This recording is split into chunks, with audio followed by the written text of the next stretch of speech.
Have you ever kept a family secret for decades? I won't ask what, just curious. I still remember that night like it happened yesterday, even though it has been years, because it was the night everything changed. The night I realized that staying quiet could be more powerful than shouting back. The night my brother Ethan,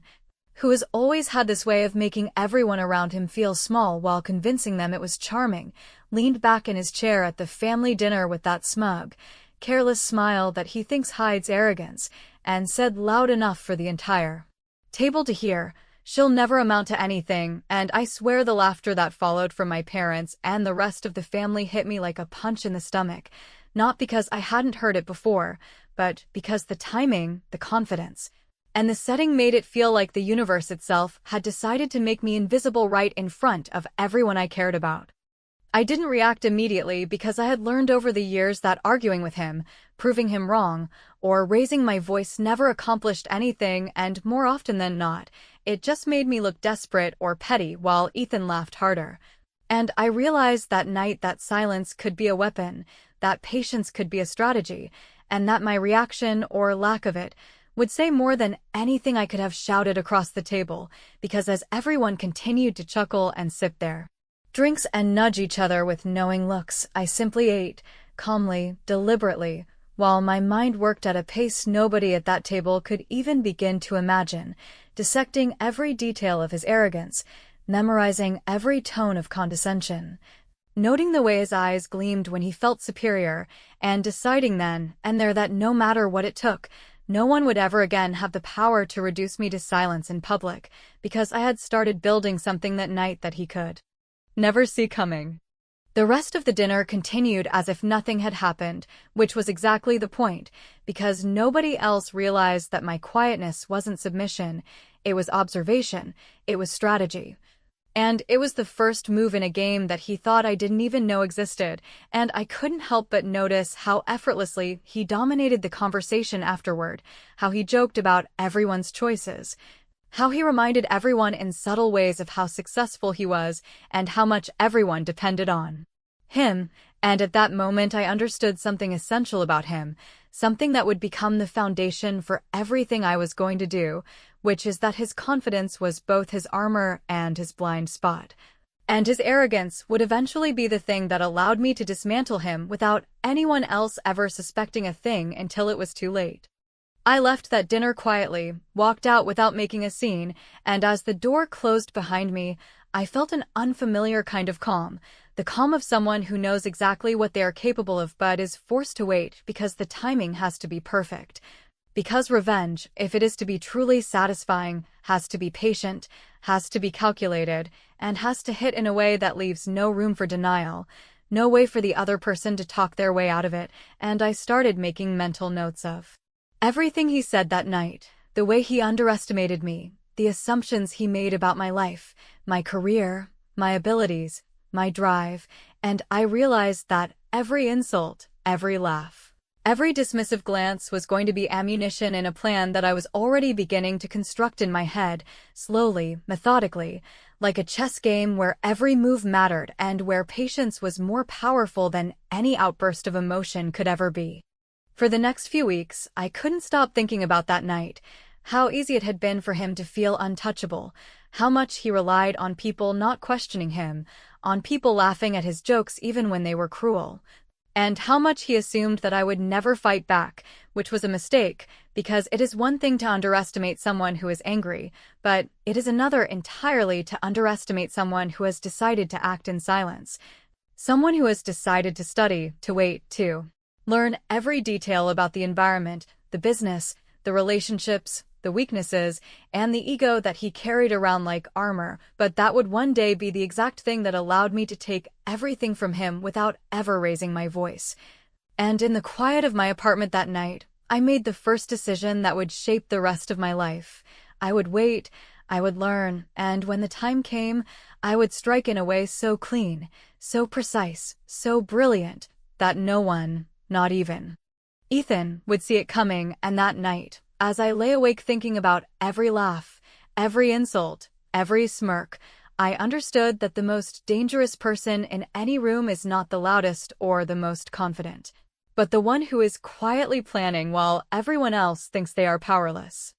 I didn't know then exactly how it would happen, or when, or what the first step would be, but I knew one thing with absolute certainty. Ethan had just made the biggest mistake of his life, and I was going to make sure he paid for it, not with anger, not with drama, but with strategy, patience, and intelligence that he could never match. And by the time I was finished, the laughter, the smugness, the superiority that he thought was untouchable would crumble under the weight of a single signature.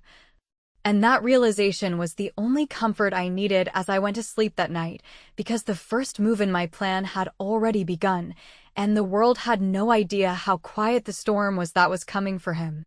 After that night, I didn't speak about what had happened at dinner, I didn't confront Ethan, and I didn't confide in anyone, because I realized that any noise I made would alert him, and once he knew I was paying attention, he would tighten his grip on the family and business in ways I couldn't compete with openly. So instead, I started observing everything quietly, taking note of his habits, the way he handled clients, the way he relied on people assuming his superiority,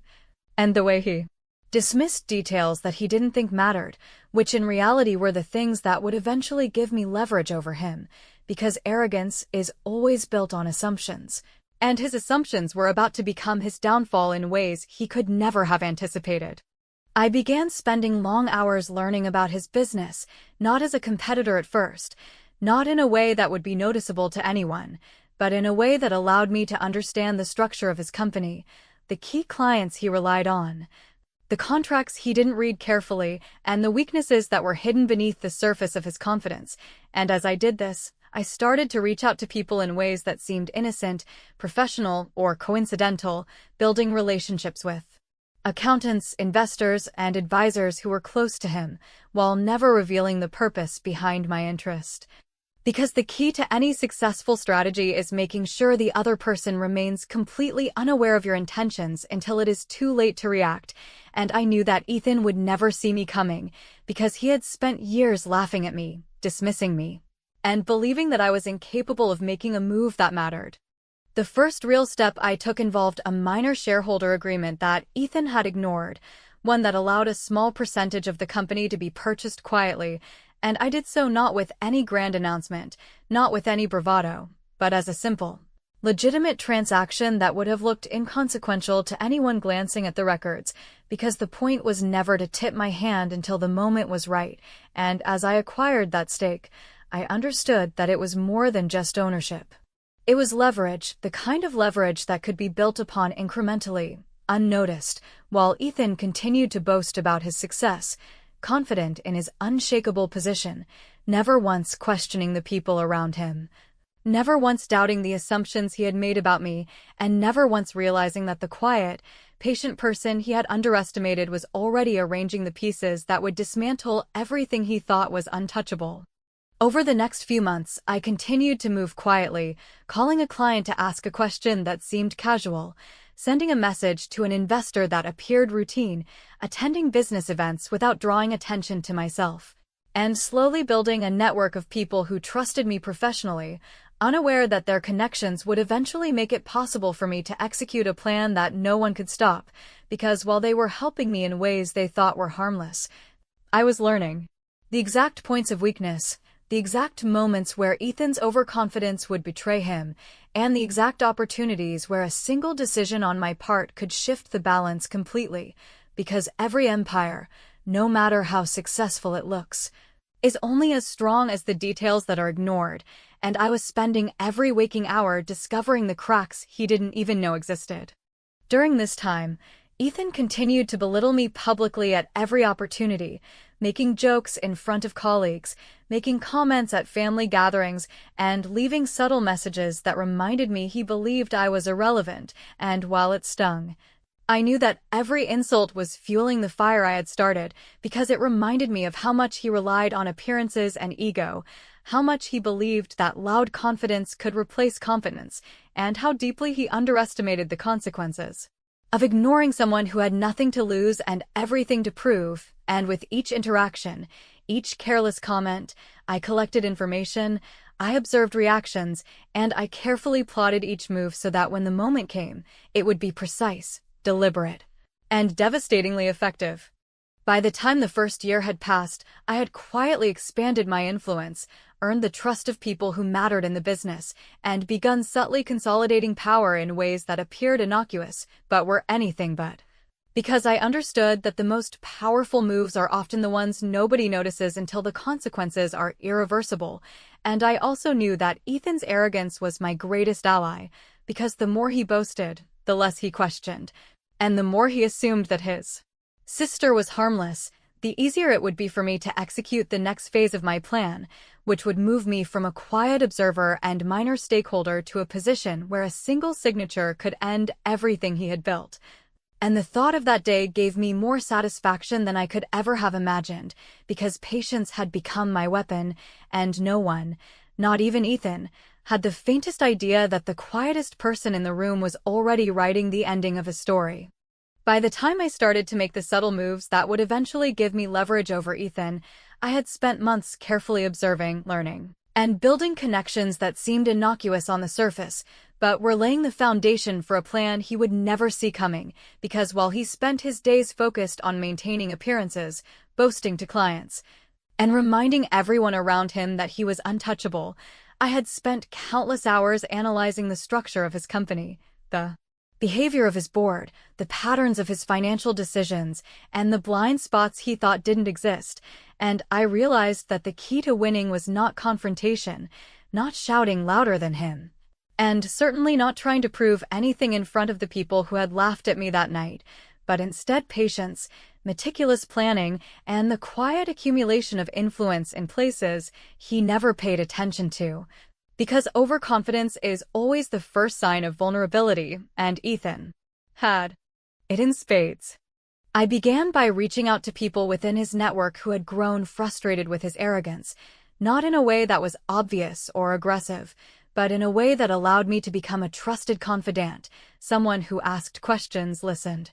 and offered solutions that seemed professional and neutral, while all the while I absorbed every detail of their experiences, their complaints, and their hidden resentments, because in business, just as in family dynamics, people often have grudges they will never voice publicly but will act on when the right opportunity arises, and by building rapport with these individuals, I was creating a foundation of quiet but powerful support that would later allow me to challenge Ethan in ways he couldn't anticipate. Because he had spent years assuming that everyone was on his side and that his charm and confidence were unassailable, and that assumption would be his downfall. At the same time, I continued to acquire small stakes in his company wherever I could, not enough to trigger alarms, not enough to require explanations, but enough to give me a foothold, and as I did this, I meticulously documented every vulnerability I discovered, every contract that had clauses he had overlooked, every client relationship that depended more on his personal ego than on any real loyalty, and every procedural hole that left the company exposed to someone who was paying attention. Because I understood that the most effective strategy is one where the target believes they are untouchable until the moment the trap is sprung, and Ethan, in his arrogance, had never imagined that the person he mocked at dinner would ever have the patience, intelligence, or audacity to become a legitimate threat from the shadows. I remember one evening when I sat down with a former advisor of his company, someone who had quietly stepped back after years of Ethan dismissing their input, and I asked questions about company finances and operations in a way that seemed casual, but allowed me to map out the exact weak points, the dependencies, and the agreements that could be influenced to my advantage, and over the next few months, I repeated this pattern with multiple people who were integral to his business ecosystem, carefully establishing trust and gaining insights while never revealing my ultimate goal, because if Ethan had the faintest suspicion, he would have tightened control, hired more people, and made every maneuver I was planning impossible. And I knew that the only way to succeed was to let him continue believing he was untouchable while I quietly positioned myself to become indispensable, influential, and ready to act with a single signature. During this time, I also focused on my own professional growth, building credibility outside of his immediate sphere, so that when the moment came, I would not be seen as merely his sister or the one who had been mocked at dinner, but as a competent, strategic, and credible actor in the business world, someone whose judgment was respected, whose decisions mattered, and whose moves could not be dismissed out of hand, because the ultimate power in this situation was not just owning shares or knowing the weaknesses, it was having the authority and legitimacy to act, and by the time I was ready to move, Ethan would have no way of stopping me without revealing just how fragile his empire really was. I also kept my personal life deliberately quiet, avoiding conversations that might hint at my intentions, because in order for my strategy to work, Ethan had to remain completely blind to the threat, and every laugh he gave at family gatherings, every mocking remark he made at dinner parties, every casual dismissal of my abilities became fuel for the plan I was constructing, because while he thought he was untouchable, I was quietly assembling the pieces of a puzzle that would leave him unable to defend himself, and I understood in a way that nobody else did that the first strike had to be clean, precise, and irreversible, because the ultimate satisfaction of this revenge was not in public humiliation or confrontation, but in the brilliance of a plan executed so perfectly that the results spoke louder than any words ever could, and by the time I had positioned myself properly, I knew I would be ready to deliver the first move that would finally start the unraveling of everything. Ethan had built on arrogance, assumptions, and the belief that no one could outsmart him. By the time I was ready to make the first move, every detail had been calculated, every potential reaction anticipated, and every piece of information I had collected over months of quiet observation and subtle maneuvering had coalesced into a plan that could no longer fail. Because I had learned the hard way that impulsive actions driven by anger or pride never lead to the kind of victory that stays with you, and this was a victory I intended to last, not only for myself but as a lesson too. Ethan, that underestimating someone is always the first mistake that leads to downfall. The opportunity came when a major contract was on the table, one that Ethan had been handling with his usual combination of confidence and disregard for detail, believing that his charm and reputation were sufficient to secure the deal without attention to the fine points, and I had already positioned myself in a way that allowed me to influence key advisors on the client's side, to subtly point out considerations that Ethan had ignored, and to build trust with them as a professional who understood the nuances that he consistently overlooked, and while all of this was happening, I kept up the appearance of being uninvolved, quiet, and inoffensive, because if Ethan suspected I was anything but irrelevant, he would have monitored my actions and undermined my efforts before they could bear fruit. I remember sitting in my apartment one evening, reviewing the final documents and emails, double-checking every connection, every agreement, and every potential outcome, understanding that a single misstep could ruin months of planning. And I also knew that I could not reveal any anxiety or doubt to anyone around me, because part of the power I had cultivated came from the fact that I appeared calm, composed, and entirely inconsequential to those who had once mocked me.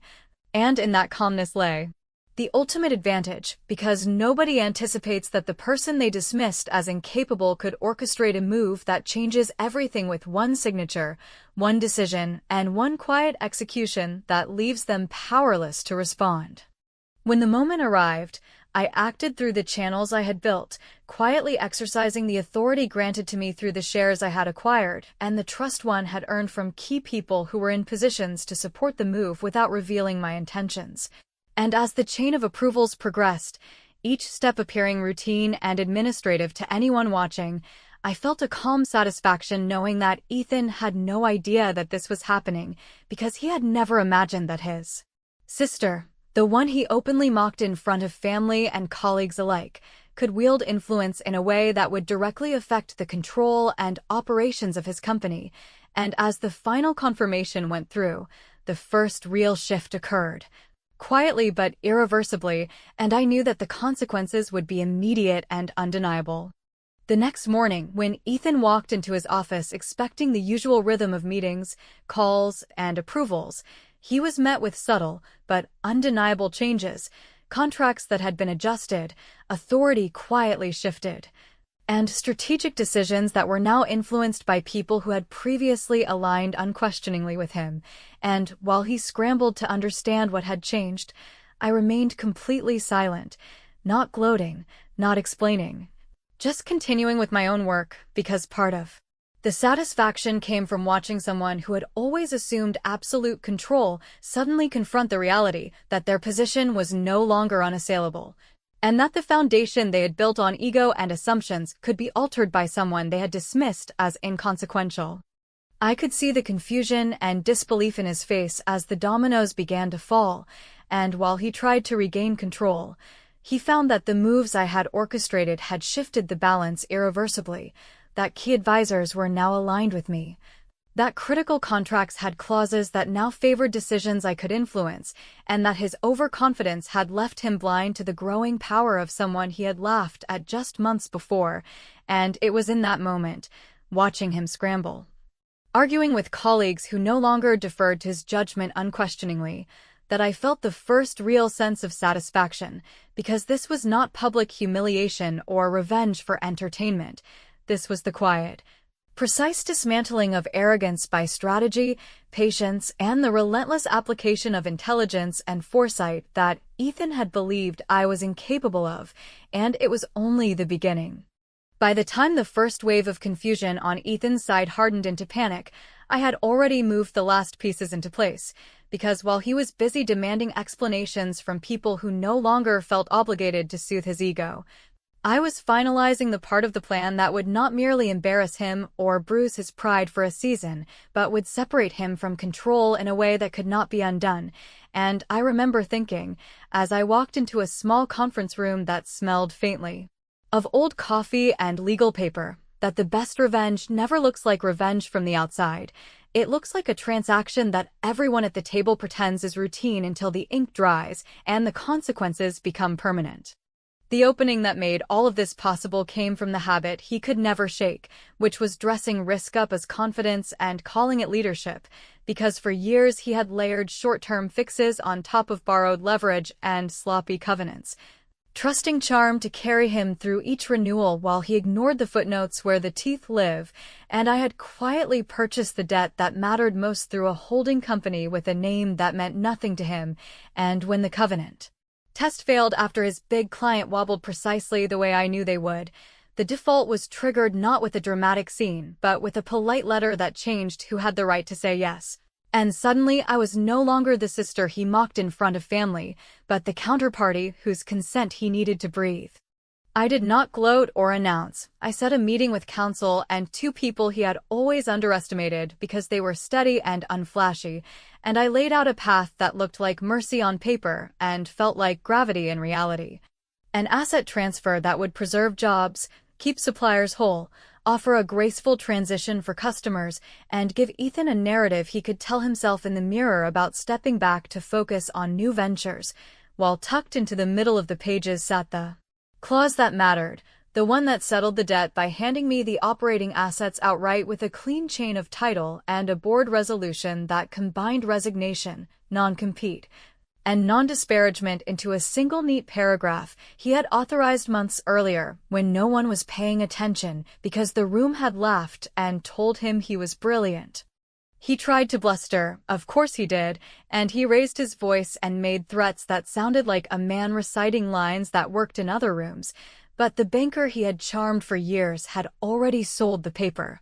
The client he bragged about had already signed a multi-year commitment with performance triggers I had written, and the director, who always nodded at him, had already learned to nod at me, so the air in the room shifted from combative to procedural. And he finally realized that there was no one left to play to, no audience, no chorus of easy laughs. Only signatures and timestamps and the quiet shuffle of pages being turned while I kept my tone even and my face steady and let the process carry us forward like a current he could not swim against. When he asked how this could have happened, I did not give him the satisfaction of a speech, because explanations are for people who plan to keep a relationship, and I had already chosen a different ending, so I said that the company needed stability. that lenders need certainty, that clients need continuity, and that I was prepared to provide all three in a way he had not, and I watched the hint of understanding move across his face as he realized I had never chased his approval or fought for a seat at his table. I had built my own table and bought the room. And the only thing standing between him and the last thin strip of dignity he could salvage was whether he wanted to sign cleanly or invite a public mess that would end the same way, but with more bruises. He signed, and I won't pretend that my hand did not shake for a moment when I signed after him, not from doubt but from the rush of finally closing a loop that had started the night he made everyone laugh at me. Because the line of ink I drew across that page did more than transfer ownership. It rewrote the story I had been handed since childhood, the one where he was the center and I was the footnote, and it did it without yelling, without scenes, without asking anyone to like me, and the satisfaction I felt in that moment was not loud or vengeful. It was the steady feeling of having outworked him, outweighted him, and outthought him in a way that would last longer than outrage and would not need defending. In the days that followed, the fallout unfolded the way these things always do when a person's power turns out to be borrowed rather than earned, with rumors and careful statements and a few sad interviews where he hinted at betrayal without saying my name.